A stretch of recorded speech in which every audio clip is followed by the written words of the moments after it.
Unidad 3, equilibrio químico.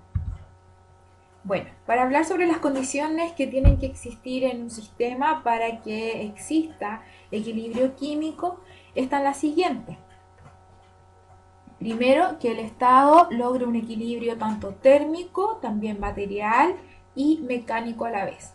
Cuando hablamos del equilibrio térmico, significa, ¿cierto?, que un sistema con otro o con los que están alrededores van a presentar la misma temperatura.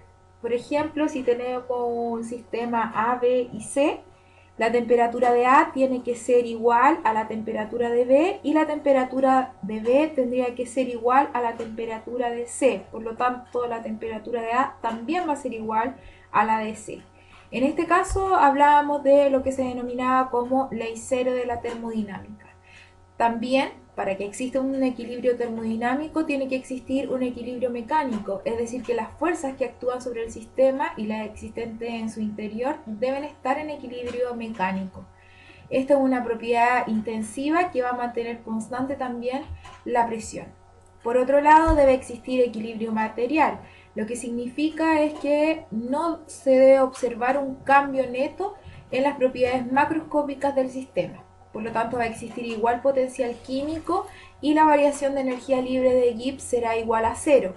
Sin embargo, a nivel molecular continúa el movimiento, es decir, el equilibrio químico también va a ser dinámico.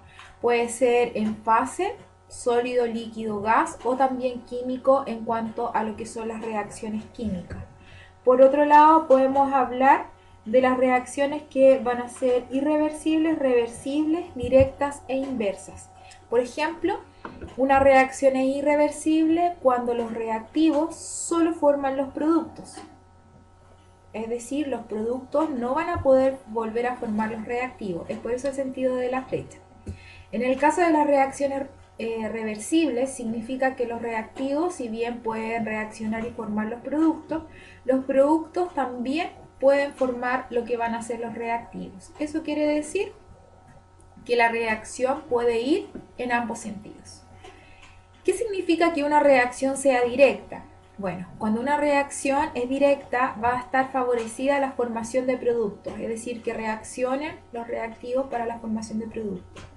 En el caso de las reacciones inversas, significa que va a estar favorecido en mayor nivel lo que va a ser la formación de los reactivos.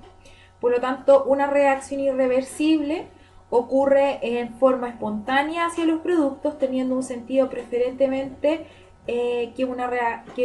preferentemente cierto de la reacción. En palabras simples podemos afirmar que una reacción, en este caso, va a ser reversible cuando puede ocurrir en ambos sentidos, es decir, va a ser una reacción directa y reacción inversa. Y el concepto de reversibilidad en termodinámica es más riguroso y a la vez distinto al criterio cinético, es decir, al movimiento. Por otra parte, podemos hablar de equilibrio químico. A menudo se tiene la idea de que todas las reacciones químicas que se producen de forma espontánea alcanzan un 100% de avance. Esto puede suceder si alguno de los productos es gaseoso y se escapa del sistema de reacción.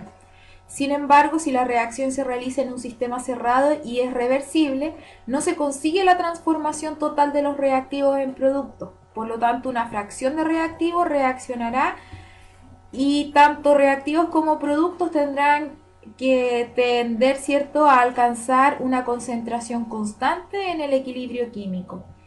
Durante el proceso para lograr el equilibrio químico, la energía libre de Gibbs va a disminuir hasta alcanzar un valor mínimo en el equilibrio. Por lo tanto, todo sistema fuera de equilibrio va a tender a alcanzar también una energía libre de Gibbs que va a ser mínima.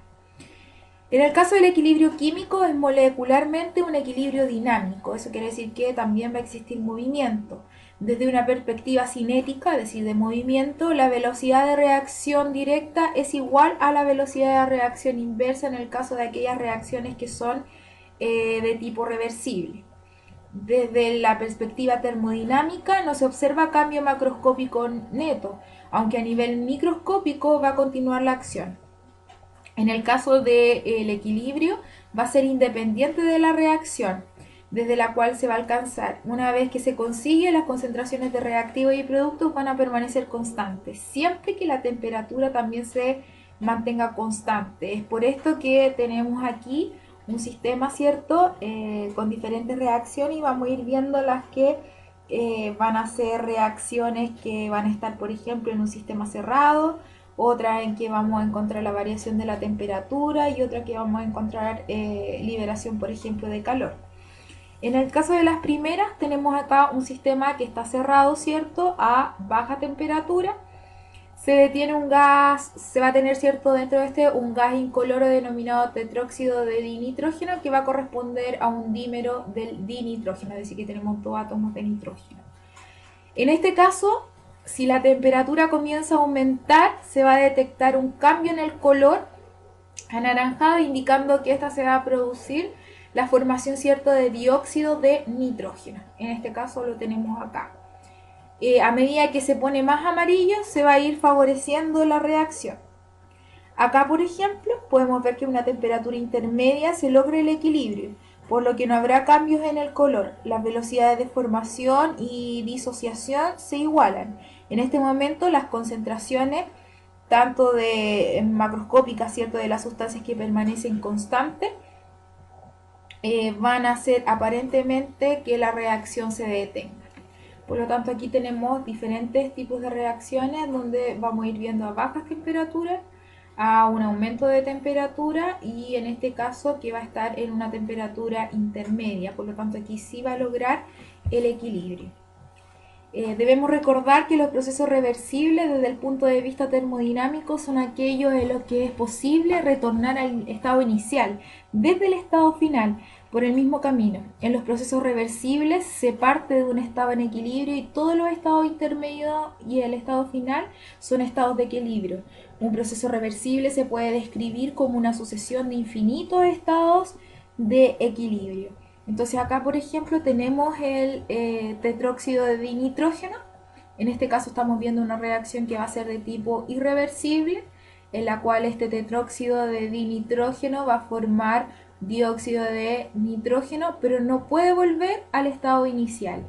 En cambio aquí la reacción, ¿cierto?, es una reacción que se va a dar en equilibrio, que está haciendo en ambos sentidos, ¿cierto? Por lo tanto podemos ver que vamos a poder formar a partir del tetróxido de dinitrógeno dióxido de nitrógeno, y a partir del dióxido de nitrógeno vamos a poder volver a formar el tetróxido de nitrógeno. Esto es porque el sistema va a lograr un equilibrio.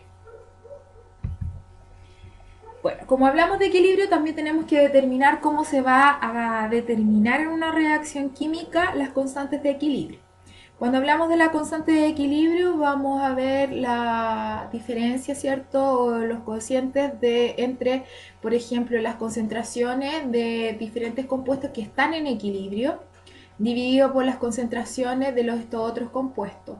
Debemos reconocer que acá va a estar las concentraciones en equilibrio, ¿cierto?, de los productos, y abajo estarían los reactantes. Por lo tanto, si la reacción es esta, la misma que habíamos visto anteriormente, la constante de equilibrio sería la concentración de NO2, y nuevamente el coeficiente estequiométrico, ¿cierto?, lo vamos a utilizar para elevar la concentración, dividido por la concentración de los reactantes, que en este caso era el tetróxido de nitrógeno, que lo vamos a colocar acá, y como en este caso el coeficiente estequiométrico es 1, sería elevado a 1.